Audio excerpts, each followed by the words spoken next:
Okay, so I want to make a quick video about kids drum sets, and three things in particular. First, how to select a good one. Second, how to make the most of the one you got.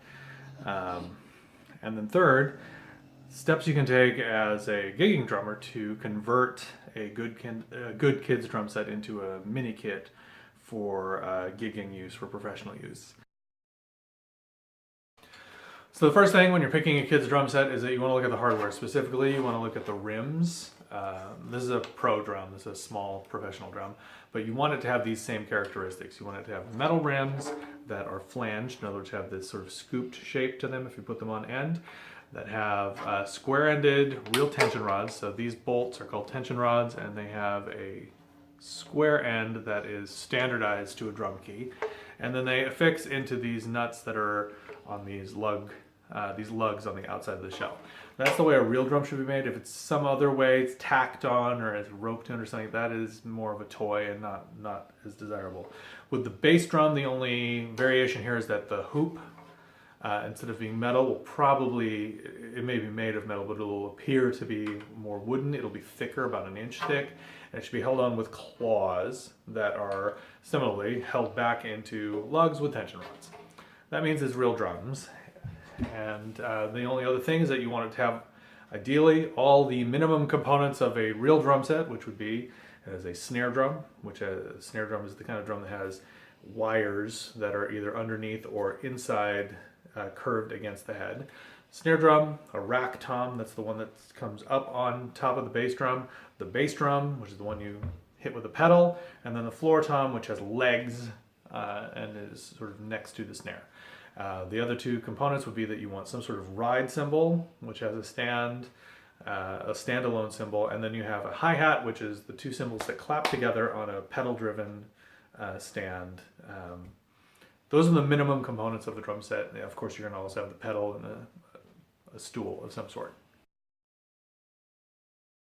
Now that you've selected a good kid's drum set, the next step is how to get the most out of it. And this is really going to come down to just a couple of things.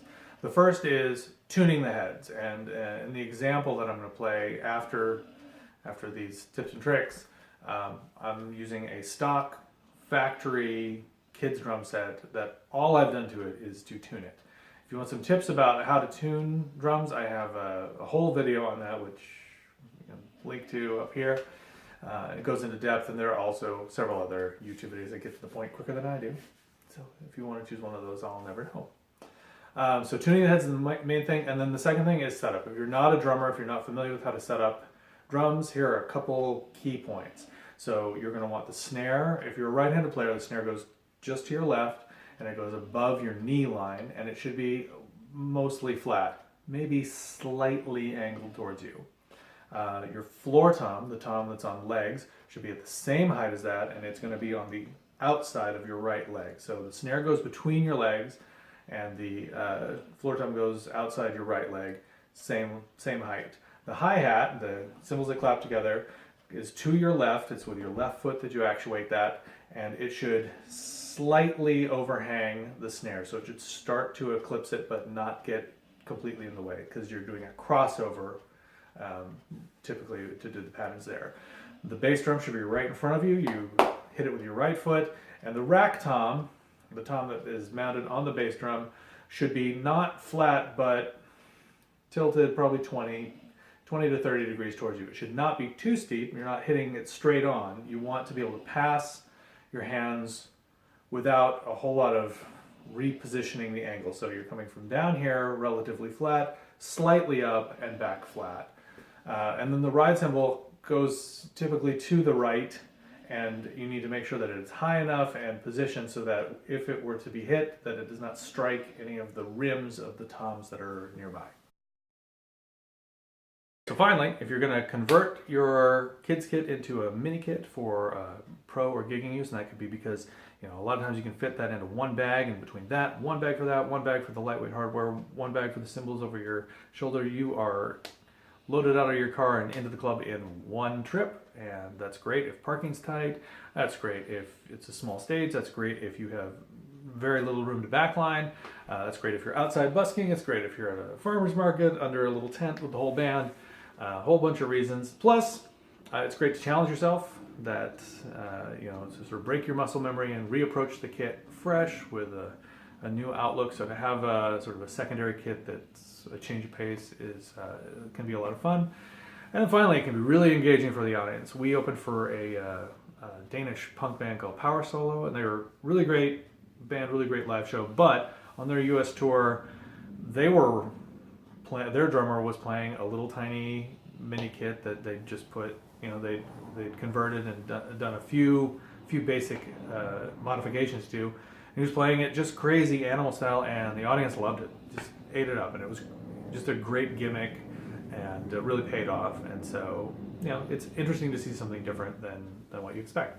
Anyway, there are basically 4 critical steps that you're probably going to want to take to convert the kit for adult use. The first most important step is that you must swap out the cymbals. The cymbals that come on kids' drum sets are going to be sheet brass, they're going to be thin, they're going to be brittle. The ones that are on the kit that you'll hear me play in a minute are actually about as good as they get. They sound right, at least. And a lot of times they're sort of pie plate, clangy, and don't really sound right, don't sound like cymbals. These ones, they sound like cymbals, but they're still not going to hold up to the rigors of being played by an adult for an hour a night. Just not going to work. What's going to happen, I'm going to crack that cymbal, I'm going to press down with a normal pressure on the hi-hats, and I'm going to invert them.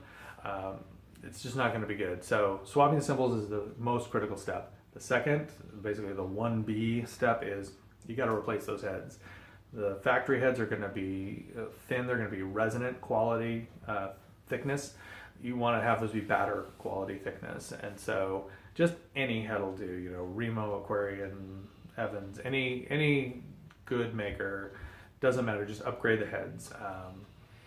And you can get specialty heads for 16-inch kicks. At least I know that Evans and Aquarian for sure make them. Also, I like the Remo Fiberskin head as a sort of a jazzier version of a 16-inch bass drum head, but you got to swap them out for real heads. That's the second thing. The third thing is going to be, you are going to almost have to swap out the pedal. You don't have to, but it's a very good idea. And if you do, I recommend you swap it out for a pedal with a base plate, so that you are adding just a little bit more anchorage to the whole system, and that you're less likely to push it away. It's more likely to stay in place. Some people think you need to put the bass drum up on a pedestal if you're going to use a full-size pedal. I find that it's sufficient just to drop the beater a little bit, and that it's fine to hit the upper, not dead center, but basically like 2/3 the way up the head. Still sounds great. That's me, that's my ear. And then finally, you're going to need to use an actual stool, because the stools that come with those kits are for kids, and they're not going to be comfortable if they even hold your weight. So just do yourself a favor and make sure that you're sitting comfortably and have fun. It's a lot of fun to play those kits, and it's pretty cheap to put them together if you kind of mind your P's and Q's.